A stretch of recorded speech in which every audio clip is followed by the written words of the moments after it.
Praise the Lord. 2 கொரிந்தியர் 1:9-10 அவருடைய நம்பிக்கையை குறித்து சொல்றாரு பவுல்.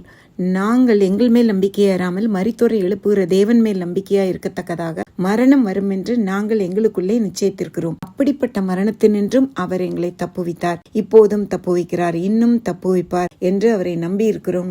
இதுவரைக்கும் நம்மையும் நம்முடைய குடும்பத்தையும் வந்த எல்லா சோதனைகள், வியாதியிலிருந்து, மரணத்திலிருந்து தப்புவித்தது இயேசு கிறிஸ்துவை உயிரோடு எழுப்பின தேவனாகிய கர்த்தர். இனிமேலும் நம்மை தப்புவிக்க வல்லவராயிருக்கிறார். அல்லேலூயா. தேவனாகிய கர்த்தர் யாரை எதிலிருந்து தப்புவிப்பார்? முற்பிதாக்களை, நீதிமான்களை, அவர் மேல் நம்பிக்கையா இருக்கிறவர்களை. நீதிமான்களுக்கு அவரே இக்கட்டில் அவரே அவர்களுக்கு அடைக்கலம், துன்மார்க்கருடைய கைக்கு தப்புவித்து ரட்சிப்பார். கர்த்தர் நீதி உள்ளவர், நீதியின் மேல் பிரியப்படுவார், அவருடைய முகம் செம்மையானவனை நோக்கி இருக்கிறது.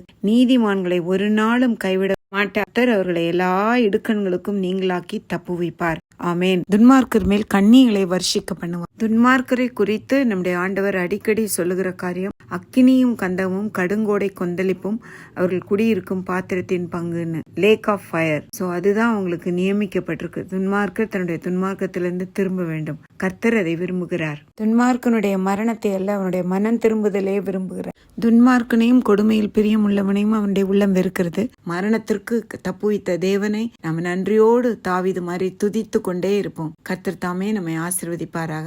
ஆமேன்.